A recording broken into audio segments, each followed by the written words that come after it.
ભાજપ અને કોંગ્રેસની આત્મા જગાડવાની છે। ભાજપ કરદા કરે છે। આપણે કોઈની પાસે એકવાર ઉધારી લઈએ અને પૈસા પાછા ન આપીએ તો એ પણ બીજી વાર આપણા પર વિશ્વાસ નહીં કરે। જ્યારે આપણે 30 વર્ષથી ભ્રષ્ટ ભાજપને મત આપીએ છીએ। વિચાર કરો, જે આપણને સારી સ્કૂલ ન આપી શક્યા, હોસ્પિટલ ન આપી શક્યા, સારી વ્યવસ્થા ન આપી શક્યા, છતાં પણ તેઓ આપણા મત લઈ જાય છે। તો ભાજપના લોકો કેટલા મોટા કલાકાર હશે। ભાજપના કલાકારો માટે તાળીઓ તો થવી જ જોઈએ। વિસાવદરમાં ભાજપના નેતાએ કહ્યું કે નરેન્દ્રભાઈ જીવે છે એટલે આપણે જીવીએ છીએ।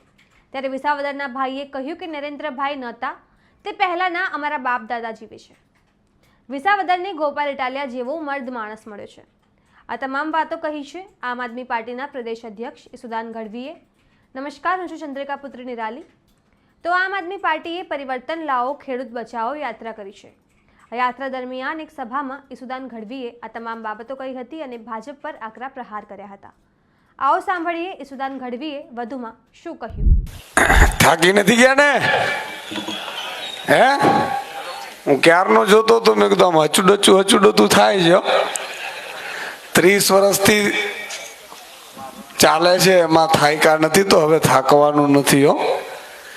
એક નારો બોલાવીશું, બોલો ભારત માતા કી જય જવાન। મંચસ્થ ઉપસ્થિત મારા સાથી અને નાના ભાઈ સમાન મનોજભાઈ સોરઠિયા, પ્રવીણભાઈ રામ, રાજુભાઈ, પિયુષભાઈ, રમેશભાઈ અને તમામ મહાનુભાવો અને આપ સૌ દૂર દૂરથી પધારેલા ક્રાંતિવીરો, ભાઈઓ અને બહેનો, મિત્રો, આજે આ પરિવર્તન યાત્રા શું કામ કાઢવાની જરૂર પડી છે? આ એટલા માટે જરૂર પડી છે કે તમારા ગામમાં આજુબાજુ જે ભાજપ ને કોંગ્રેસના લોકો હોય ને એને સામે બેહાડો, એના આત્માને જગાડવા છે। તમારી જાયગી છે ને બાકી છે હજી, અને ઈ કોડાઓના કારણે આપણે ભોગવવાના છીએ। હું કામ? એટલા માટે કે 30 વર્ષ થયા મિત્રો, હિન્દુસ્તાનમાં એક એવો ખેડૂત છે જે પોતે પોતાના માલનો ભાવ, ઉપજનો ભાવ નથી લઈ શકતો, અને એને ખબર નથી કે ભાવ કેમ નથી મળતો। સાહેબ, ભયા જાઓ અમેરિકામાં, અમેરિકાના એક ખેડૂતને અમેરિકાની સરકાર 54 લાખ રૂપિયા સબસિડી આપે છે, અને આપણી સરકાર વિશ્વગુરુ બની નીકળી છે, પણ તમને ને મને દોડતા કરી દીધા છે ને છોકરાઓની ચડીઓના વેત નથી રહેવા દીધા ને એવા કરી દીધા છે આ કોડાઓએ। આ વાત કરવા નીકળ્યા છીએ મિત્રો। તમે વિચાર કરો, આજે ઇઝરાયલમાં એની ખેતી જુઓ, એની પાસે જમીન નથી। ઇઝરાયલના એક નાગરિકને કે પ્રધાનમંત્રીને તમે અહીંયા લાવો તો મિત્રો આપણી ખેતી જે 50-50 વીઘાના ખેતરો જુએ છે ને, ઈ જોઈને તો ઈ આશ્ચર્યમાં પડી જાય છે કે આટલી જમીન તો ખેડૂતને બંગલો હશે, ગાડીઓ હશે, ખેડૂત હેલિકોપ્ટરમાં જાતો હશે, પણ એને ખબર નથી કે ખેડૂત મોટરસાયકલમાં જાય છે ને અહીંયા 500 ની પાવતી બટકાવે છે, અહીંયા પીયુસીઓ માંગે। પણ ઈ ઇઝરાયલમાં મિત્રો કેવી ખેતી થાય છે? નીચે વાવેલું હોય, જમીન નથી ત્યાં ટૂંકી છે, એની ઉપર મજલો બનાવે, એની ઉપર માટી નાખે, ફરીથી એની ઉપર ઉગે, ફરીથી એના ઉપર મજલો બનાવે, 4-4, 5-5 મજલે મિત્રો ખેતી કરે છે ને હિન્દુસ્તાનમાં સૌથી વધુ ખેતી છે, છતાંય ઉત્પાદન ઇઝરાયલમાં આવે છે વધારે, અહીંયાના ખેડૂતોમાં આવે। શું કામ?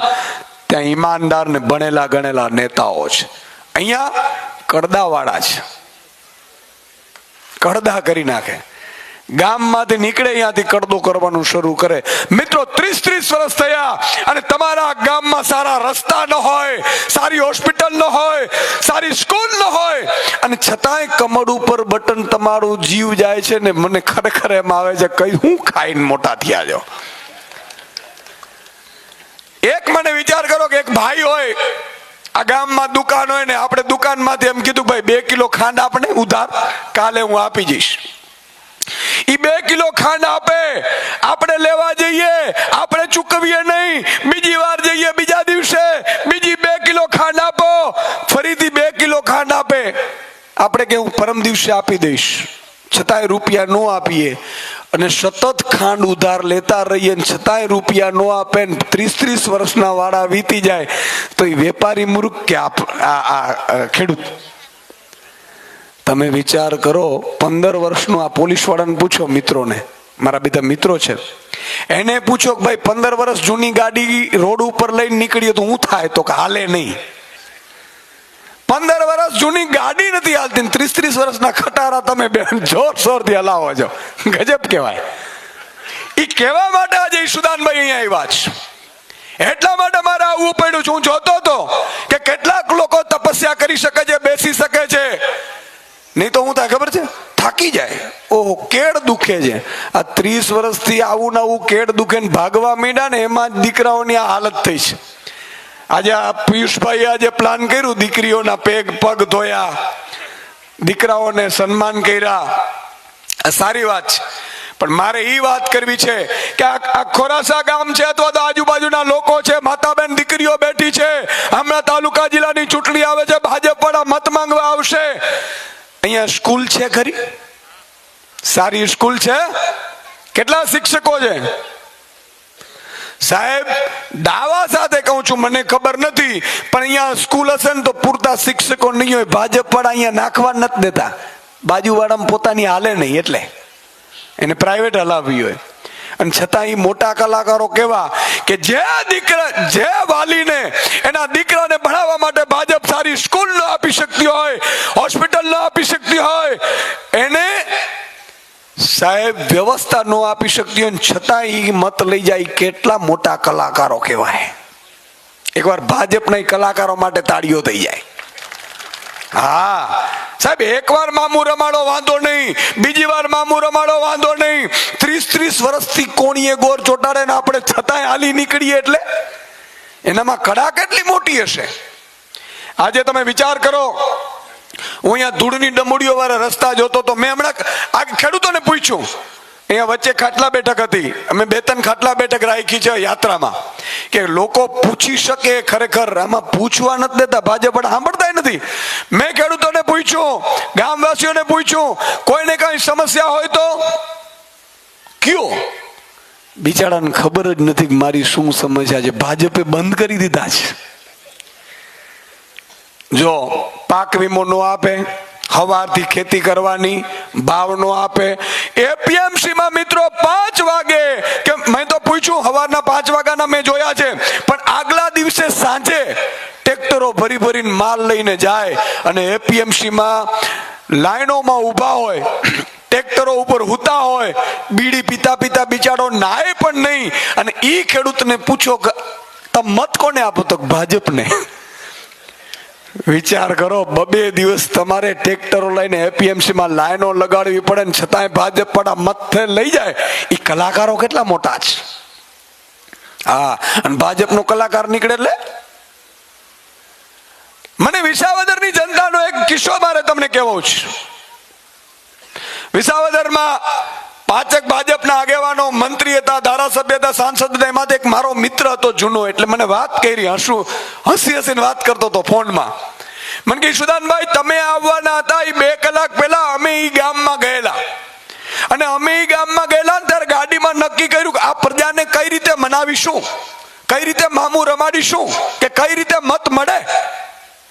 એટલે કે અમારા સાંસદ શ્રી હતા, એમણે કે શરૂઆત કરી કે જુઓ ભાઈઓ બહેનો, એટલે આમાં ગામડાની બેઠક હતી, સભા નહોતી, કે ભાઈઓ બહેનો, નરેન્દ્રભાઈ મોદી, હા, નરેન્દ્રભાઈ મોદી વિશ્વગુરુ બની ગયા. તમે વિચાર કરો, વિશ્વમાં આપણો ડંકો વાગે છે.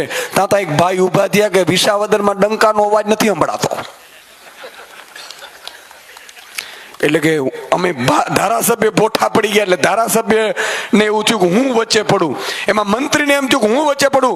મંત્રીએ કીધું તમે વિચાર કરો, નરેન્દ્રભાઈ છે તો આપણે જીવતા છીએ. આ વિસાવદરની જનતાએ એવું કીધું કે નરેન્દ્રભાઈ જન્મ નહોતો ને ત્યાંથી અમારા બાપ દાદા જીવે છે ને હજી જીવશે. વિસાવદર નું કરો. મારો મિત્ર છે ને, એને કીધું ધારાસભ્યથી રેવાયું નથી. એને કીધું કે સાહેબ આપણે આ કામ કર્યા છે, આપણે ખૂબ ખેડૂતો માટે નરેન્દ્રભાઈ ચિંતિત છે, ખેડૂતોને ખૂબ મોટા બનાવવાના છે. તો કે એમ અમને પાક વીમા યોજના બંધ કરી દીધી ને, એનું તમે લેખિતમાં લઈને આવો, કાલે ચાલુ કરી દેશું, હાલો તમને મત આપીએ. અને પછી એમાંથી એક ભાઈ ઉભા થયા અને એને કીધું કે તમે કેવા હોશિયાર છો. એ કે ભાજપ વાળાને કહે તમે કેવા હોશિયાર છો. આ વિસાવદરની જનતાને મિત્રો સેલ્યુટ મારવી પડે એકવાર, એના માટે તાળીઓ થઈ જાય. આ વિસાવદરની જનતાએ એવું કીધું ભાજપના નેતાને કે તમે કેવા હોશિયાર છો. તો કે કેમ? તો કે તાલુકા પંચાયત તમારી, જિલ્લા પંચાયત તમારી, સાંસદ તમારો, મંત્રી તમારો, મુખ્યમંત્રી તમારો, પ્રધાનમંત્રી તમારો, અને તમે અને તમારો ઉમેદવાર એવું કે છે કે મને વિસાવદરનો ધારાસભ્ય બનાવો તો પેરિસ જેવા રસ્તા બનાવો, બાકી નહીં. તમે કેટલા મોટા હોશિયાર છો કે કોડાઓ મત થીવાય કઈ તમને આવડે? સાહેબ એ 5 લોકો કે અમે બહાર નીકળી ગયા. ખરેખર વિસાવદરની જનતા ગજબની છે, અને એટલા માટે મિત્રો વિસાવદરની જનતાને ગોપાલ ઇટાલિયા જેવો મર્દ માણસ મળ્યો છે. આજે અહીંયા પ્રવીણ રામ 108 દિવસ જેલમાં ગયા, માળા ફેરવતા હતા. 108 મારાઓ કરો ને તો ભગવાને કદાચ તમારી સામું જુએ. આ 108 દિવસ મિત્રો જેલમાં રહીને આવ્યા. અને આજે પિયુષભાઈએ 2 ભવિષ્યવાણી કરી કે આ 108 માળા ફેરવી એટલે આમ આદમી પાર્ટીની 108 સીટ આવશે કે. પણ હું તો 150 માનું છું ભાઈ. નાના સુનામ જવું નથી, નહીં તો પછી અમારા બેટા ઠેકડા મારી જાય, થોડું ઘણું આપણે ડર લાગે. સાચું કે નહીં? માનો કે આપણે નિર્ણય કરવો હોય કે ભાઈ ખેડૂતોના દેવા માફ કરવા છે, ખેડૂતોને એપીએમસી માં લાઈનો લગાડવાનું બંધ કરવું છે, ખેડૂતોને ઘરેથી માલ લેવામાં આવે, આવી વ્યવસ્થા કરવી હોય ને 5 ધારાસભ્યો ઊંચા નીચા થાય તો, કારણ કે એપીએમસી માં ડિરેક્ટર પોતે હોય, પાછો ચેરમેન પોતે હોય, તકલીફ પડે કે ન પડે? એટલે આપણે 150 સીટો સાથે એન્ટ્રી કરવાની થાય છે મિત્રો, નાના સુનામાં નહીં. પણ એમ વાત કરતો હતો કે પિયુષે પાછો એવું કીધું કે હું સાહેબ કે 56 દિવસ રહ્યો. તો મેં કીધું એનું અર્થ શું? મને કે 56 સીટ થી વધારે ભાજપની નહીં આવે એ કે. લે ધારા જ્યોતિષ ક્યારથી બની ગયો? પણ હું કેવા મિત્રો એ માંગુ છું કે આપણે નક્કી કરવું પડશે. આજે 200 મણ મગફળી લેવાતી હતી, ટેકાના ભાવે લેવાતી હતી કે નથી લેવાતી? ભાઈ હાથ ઊંચો કરો એટલે મને ખબર પડે, તમને ઊંઘ નથી આવતી. બધા હાથ ઊંચો કરો. 200 મણ લેવાતી હતી? લેવાતી હતી.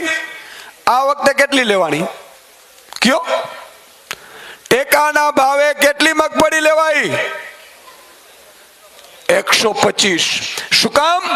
કે જયારે 200 મગફળી 200 મણ લેવાનું થયું એટલે ભાજપના કેટલાક સારા નેતાઓ, ભાજપના મોટા નેતા પાસે જઈને એવું કીધું કે 200 મણ લેશો તો મરી જશું, બીજા લોકો અમને મત નહીં આપે. ત્યારે નરેન્દ્રભાઈને ભાજપના નેતાઓમાં એટલો અહંકાર હતો, એમણે કીધું ચિંતા ન કરો, ચૂંટણીમાં મંડી પડો, મત તો મળશે. આપણે જ્ઞાતિ જાતિના આગેવાનો એટલા માટે જ મૂકેલા છે, ગામમાંથી મત કાઢવા માટે. અને સાહેબ 2024માં હકડે ઠક મત મળ્યા ભાજપને. એટલે ભાજપ વડે કીધું કે જુઓ મત મળ્યા કે નહીં? તો કે હા. તો કે હવે 70 મણ કરી નાખો. એટલે બધા ધ્રુજી ગયા. 70 મણ લેવા કોઈ આપવા નહીં આવે ખેડૂતનો. મિત્રો આ તો મને ખબર પડી, અમે આંદોલનની ચીમકી ઉચ્ચારી અને 125 મણ કર્યું. પણ આ ગામમાં હું કહેવા માંગુ છું, 5-25 ભાજપ કોંગ્રેસના લોકો હોય તો કે ભૂલથી પણ તમારે એને સમજાવવાના છે. જો ભાજપના મત આ ગામોમાં, તાલુકા, જિલ્લામાં નીકળ્યા તો હું આ વિડીયો બનાવું તો બનાવીને રાખજો. આવતા વર્ષે માત્ર 40 મણ ટેકાના ભાવે મગફળી ખરીદી કરવાનો પ્લાન થાય. પછી રાડું ન પડતા કે ઈશુદાનભાઈ આમ કરો ને અક્ષુદાનભાઈ આંદોલન કરો ને. અને લોકો પાછા શું કે ખબર? હમણાં હું જાતો તો યાત્રામાં તે લોકો ઉભા રખાવ્યા કે ઈશુદાનભાઈ જાય છે, ઈશુદાનભાઈ જાય છે. હળી મારીને આવ્યા, ઈશુદાનભાઈ એક ફોટો પડાવવો છે, ઈશુદાનભાઈ તમારું મહામંથન ખૂબ જોતા હતા, ઈશુદાનભાઈ તમે ખૂબ લડો છો, ખૂબ મહેનત કરો છો, ખરેખર મર્દના ફાડિયા છો, આની સામે પડવું અઘરું છે. અને મને કે લડતા રહેજો. એટલે મને એમ થયું તમે જરાક સાથ આપજો. મને કે હું તો ભાજપના કિસાન સંઘમાં છું. આમાં પ્રવીણભાઈ જેવા 5-5 વર્ષ રહી આવે ને તો હું ફેર પડવાનું છે. એટલે મારે આપણે એટલી વિનંતી છે કે જો તમારા દીકરાઓને તમે હજી ઈચ્છો છો કે એની ચડીઓ રીએ, અમારાથી ન શબ્દ બોલાય પણ કહું છું, એમની ચડીઓ રીએ એવું જો ઈચ્છતા હો તો તમારા ગામમાં રહેતા ભાજપ કોંગ્રેસના જે કાર્યકર્તાઓ છે ને એને હાથ જોડીને તમારામાં લઈ લેજો ને મતદાન બરોબર કરાવડાવજો. બાકી જો ભાજપને મતદાન થયું તો યાદ રાખજો સાહેબ, એવા ડામ મારશે. હમણાં મને સોમનાથમાં મળી ગયા. સોમનાથથી યાત્રા ચાલુ થઈ એટલે કેટલાય આગેવાનો આવ્યા કે સુદાનભાઈ અમારો પ્રશ્ન છે મીડિયામાં તમે ઉઠાવો. મેં કીધું શું છે? મને કે કોરિડોર આવે છે અને અમારી હોટેલો, અમારા મકાન, અમારા બંગલા પાડી દેવા ભાજપે નક્કી કર્યું છે. મેં કીધું મત કોને આપ્યા? તો ભાજપને. સાહેબ આજે અમારો વારો છે, કાલે તમારો લે. ખાલી વાત એટલી છે કે ભાજપને તમે નડતા ન હોવા જોઈએ. આજે કોરિડોરના નામે સાહેબ એ જ લોકોના મત, જેણે ભાજપને ઊભી કરી, જેણે ભાજપને જીતાડી, જેણે ભાજપને ખોબલે ખોબલે મત આપ્યા, એ લોકોને અત્યારે કોરિડોરના નામે સંકલનમાં નથી લીધા અને બંગલાઓ પાડે છે. વયા જાઓ તમે રાજકોટ. કઈ વિસ્તાર છે? જંગલેશ્વર. જંગલેશ્વરમાં જાઓ. જંગલેશ્વરે ખોબલા ખોબલા ભરીને મત આપ્યા. ખોબલે ખોબલે 5 ઘર વટે ને એટલે એક પેજ પ્રમુખ હતો જંગલેશ્વરમાં ભાજપનો. ભાજપને મત આપો, ભાજપને મત આપો. ભાજપ લોકોની મીટિંગ થઈ જશે. જમીન બહુ મોકાની છે તો કરો કંકુના, કરી નાખ્યા કંકુના રોડ ઉપર. ભાજપને જેટલા જેટલા મત આપે છે ને એને રોડ ઉપર ભાજપ એક દિવસ લાવશે. બોલો, તાળી પાડો આના માટે એકવાર. આ વાત સાચી કરું છું. આ મારી માતા બેન દીકરીઓ બેઠી છે, એક વાત કહી દઉં. આ માતા બેન દીકરીઓ, તમે વિચાર કરો તમારે શું કરવાનું છે ખબર છે? આ ગામમાં દીકરા કે દીકરી આગળ વધે નહીં, માને ખૂબ ચિંતા હોય. બાપ તો હજી કામમાં હોય પણ માને ખૂબ ચિંતા હોય. તમારા સંતાનોને કલેક્ટર કે ડોક્ટર કે એન્જિનિયર બનાવવા માંગતા હો તો તમારે શિક્ષણ જરૂરી છે. બાળકને તમારે ભાવ જરૂરી છે. જો ઈ નહીં આપે તો, અને તમે એમ માનતા હો કે નરેન્દ્રભાઈ એવું કહેતા બહેનોને કાંઈ તકલીફ પડે ને એટલે મને પોસ્ટકાર્ડ લખજો પોસ્ટકાર્ડ કે બહેનો અત્યારે હાવ રડે છે. નરેન્દ્રભાઈ એવું કીધું કે ભાઈ 400 રૂપિયામાં ગેસનો સિલિન્ડર પોસાતો, 400 રૂપિયામાં મારી માતા બેન દીકરીઓને ગેસનો સિલિન્ડર પોસાય? આંદોલન કર્યું. બેન શ્રી સ્મૃતિબેન નીકળી પડ્યા સંસદ ઘેરવા માટે. બધી બહેનોને એમ થયું કે વાત સાચી છે અને બધા નરેન્દ્રભાઈ કીધું કે ગેસના સિલિન્ડરના ભાવ ભાઈ ઘટવા જોઈએ, બસો જોવા જોઈએ. અને કેટલીક બહેનો ચૂલા ઉપર શેકતી હતી, ચૂલા ઉપર કરતી હતી ને રસોઈ. નરેન્દ્રભાઈ કીધું કે મારી બહેનોના આંખમાં આંસુ આવે, ચૂલાનો ધુમાડો જાય અને મારી બહેન હેરાન થાય એવું મારે જોઈએ નહીં. બધાને ગેસનો સિલિન્ડર ઉજ્જવલામાં આપો. બનેવીઓને એમ થયું સાડો જોરદાર મળ્યો અને બધા બનેવીઓ પણ ઉજ્જવલામાં નામ લખાતા ગયા. બધાને પૂછ્યું બરોબર છે તો કે હા. હવે ક્યાંય હાલે છે ક્યાંય લાકડું ચૂલ? તો કે નહીં, ચૂલો બંધ થઈ ગયો, લાકડા બંધ થઈ ગયા. બધા ઉજ્જવલામાં ગેસના સિલિન્ડર લઈ લીધા. તો કે ઠોકો 1100. ઘરે ઘરે છે ને 1100 ના ગેસના બિલ છે ને બહેનોને કેવા નડે, બરોબર કે નહીં? અને હવે તો ઉજ્જવલા ભરાઈ નથી શકતા. હવે બનેવીઓને ખબર પડી કે સારો તો સુંદરલાલ જેવો નીકળ્યો. પણ મારે જે આપણે છેલ્લી વાત કરવી છે મિત્રો, આમ આદમી પાર્ટી હોય તો શું થાય? આજે 2022માં આપણે કીધું હતું કે આમ આદમી પાર્ટીની સરકાર બનાવો, અને જો આજે આમ આદમી પાર્ટીની સરકાર હોત તો શું હોત? વાતો તો મોટી કરવી, બરાબર કે નહીં? મિત્રો આજે 4 વર્ષ થયા છે પંજાબમાં આમ આદમી પાર્ટીની સરકારને. માર્ચમાં 10 માર્ચે ભગવત માનજીએ સત્તા ઉપર શાસન લીધું હતું. આજે કોઈ પણ એપીએમસીમાં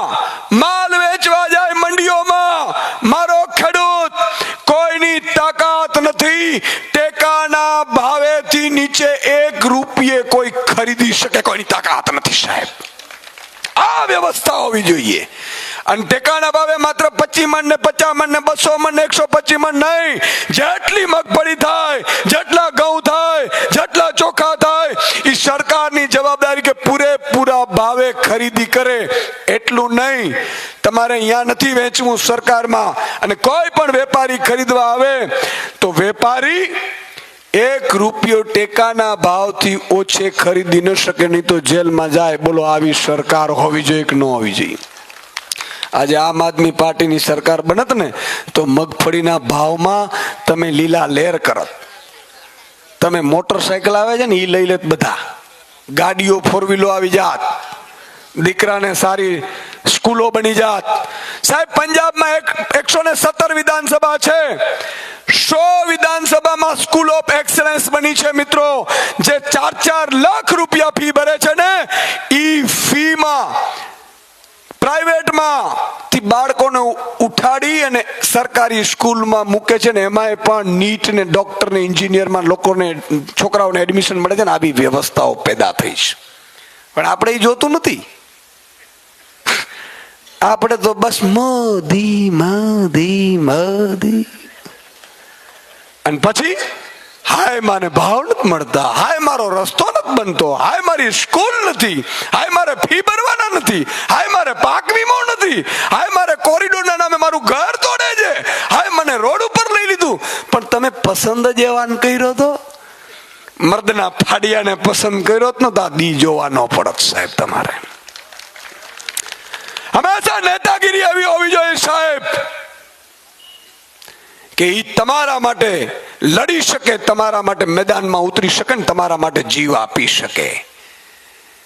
બાકી રાવણ પણ છે ને, ઈ શેનો વેશ પહેરીને આવ્યો હતો? સાધુનો વેશ પહેરીને સીતામાનું અપહરણ કરવા માટે આવ્યો હતો. અત્યારે જે મોટી મોટી ગાડીઓમાં ફાકા ફોજદારી કરે છે ને, એ મોટા મોટા રાક્ષસો છે, ખાલી શિંગડા જ નથી.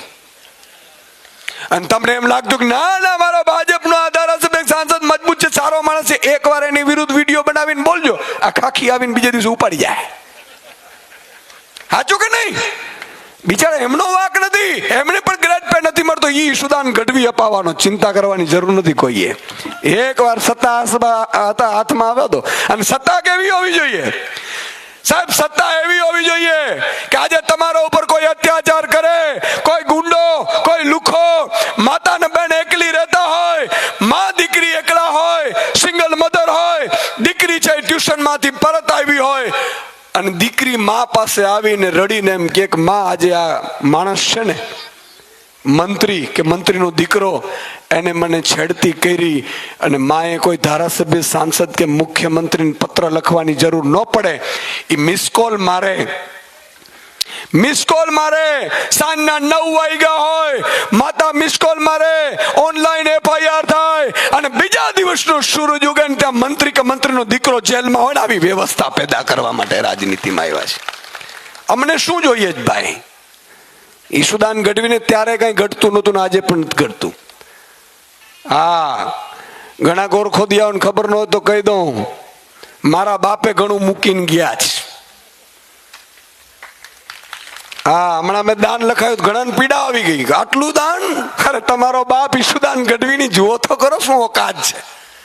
ઈશુદાન ગઢવી સમૃદ્ધ બન્યો, પણ હું એવું ઈચ્છું છું કે મારો ગુજરાતનો એક એક દીકરો કે દીકરી સમૃદ્ધ બનવી જોઈએ ને, એટલા માટે રાજનીતિમાં આવ્યો છે. ગોરખોદિયાઓ, કમરઘટિયાઓ, તમને ખબર ન હોય તો કહી દઉં, ટાઈગર છે. હા, અને ગરીબો, વંચિતો, શોષિતોને કહું છું, કોઈએ હિંમત હારવાની જરૂર નથી. ટાઈગર અભી જિંદા હૈ. અને એ લોકોને હું કહેવા માંગુ છું કે લૂંટવું હોય એટલું લૂંટી લેજો. 2.5 વર્ષ છે, જો આ જનતાએ માતાજી ભગવતીના, દ્વારકાધીશના, સોમનાથ દાદાના આશીર્વાદ થયા અને સરકાર બની, અને આમ આદમી પાર્ટીની સરકાર બની, તો સાહેબ જે લોકોએ લૂંટ ચલાવી છે ને 25 ફાર્મ હાઉસ લઈને બેઠા છે ને, એનો જપ્ત કરીને જો વ્યાજ સાથે વસૂલાત તમારા ખાતામાં ન નાખાવો ને તો ફટશે. અમારી રાજનીતિમાં આવ્યો છે. અને અધિકારીઓને કહું છું, ચિંતા ન કરતા, ગ્રેડ કે ફ્રેડ બે તો સાવ સામાન્ય વાત છે. હા, ખાલી આજ પોલીસ વાળાએ અરવિંદ કેજરીવાલજીનો ગ્રેટ પેનો વિડીયો નાખ્યો તો મેં કીધું સાહેબ બોલવું પડશે. અરવિંદજીએ પીસી કરી, પોલીસ વાળાએ ખાલી સ્ટેટસમાં મૂક્યું ને ત્યાં પગાર વધારો આવી ગયો તો.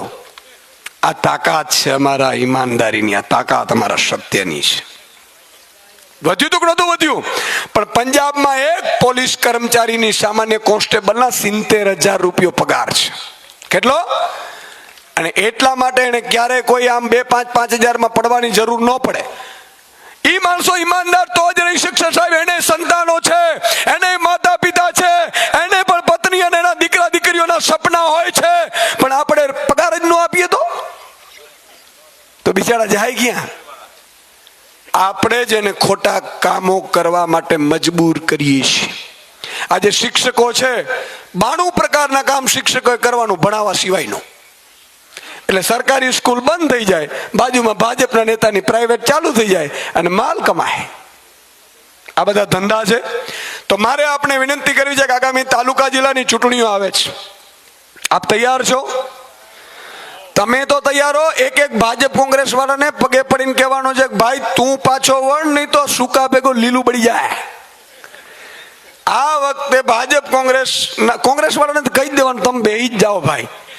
કોંગ્રેસનું અહીંથી જાહેરમાં કહેવા માંગુ છું સાહેબ, આ 2027ની ચૂંટણી ખાલી મૂકી દે કોંગ્રેસ.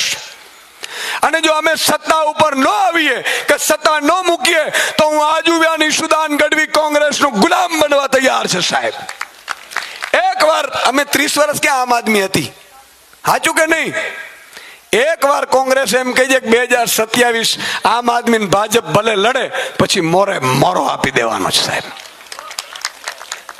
અને હું ગુલામ થવા તૈયાર છું. 500 ના સ્ટેમ્પ પેપર ઉપર કહું છું, બરોબર કે નહીં? પણ મિત્રો હું આપને કહું છું ઈ તો નહીં કરે, ઈ તો નમાલા છે, ઈ તો ધંધાર્થીઓ છે, એને તો બૂચ મારવી છે. પણ તમારે ભાજપ કોંગ્રેસના નાના કાર્યકર્તાઓને એને સમજાવી દેવાનું. કેમ વિસાવદરમાં સમજાવી દીધું ને? વિસાવદરમાં કોંગ્રેસના નાના કાર્યકર્તાઓને સલામ મારવી, પણ એને કીધું કે ભલે અમારા ઉપરવાળાએ ગેમ કરી હોય, અમે તમારી સાથે છીએ. સુદાનભાઈ, ગોપાલભાઈ, મનોજભાઈ, અને એમણે ચૂંટણી જીતાડી સાહેબ. એટલે હું આગળ ગુજરાતના કોંગ્રેસના નાના કાર્યકર્તાઓને હાથ જોડીને વિનંતી કરું છું કે આ ઉપલા નેતાઓ પર વિશ્વાસ ન કરો. અને આમની તાકાત નથી, પણ અમને મોકો એકવાર આપવા દો ને તમે નીચેથી આમ આદમી માટે કામ કરો સાહેબ. તાલુકા જિલ્લામાં આ ભાજપના ભૂકા નો કાઢી નાખીએ ને તો ભાજપ વાળાને, બરોબર કે નહીં? તો તમારે આ કરવાનું છે. એક વ્યક્તિએ માત્ર 10 લોકોને તમે જમવા જાઓ, લગ્નમાં જાઓ, ખાવા જાઓ, ગાડીમાં બેઠા હો તો 5-25 વ્યક્તિઓને વાતો મૂકો. આ તમે મૂકતા નથી, હજી શરમાવો છો. મૂકશો કે નહીં? હું ચાલી થઈ જાઉં છું ને ચાલુ થઈ જાઉં છું. પ્રદેશ પ્રમુખ તો લગ્નમાં ગયો હતો ને તો ચાલુ થઈ ગયો ભાઈ આમ આદમીનો. મને મારી ટીમ રોકે, મને કે સાહેબ આ લગ્ન છે. મેં કીધું જે હોય તે આ પુણ્યનું કામ છે. આમ આદમીમાં મત આપવો ને અપાવો ને એટલે સોમનાથમાં યજ્ઞ કરવું ને એટલું પુણ્ય મળે ને એટલું પુણ્ય આમાં મળે છે. બોલો ભારત માતા કી જય જવાન. તો જેમ તમે સુદાન ગઢવીની વાત સાંભળી, તમે તેમની વાતથી કેટલા સહેમત છો, તેમની આ યાત્રા વિશે શું વિચારો છો, કમેન્ટ કરીને જણાવો. અત્યાર માટે બસ આટલું જ. સમાચારને લગતી વધુ અપડેટ્સ માટે અમારી વેબસાઇટ www.gujaratplus.in પર પણ માહિતી મેળવી શકો છો. ધન્યવાદ.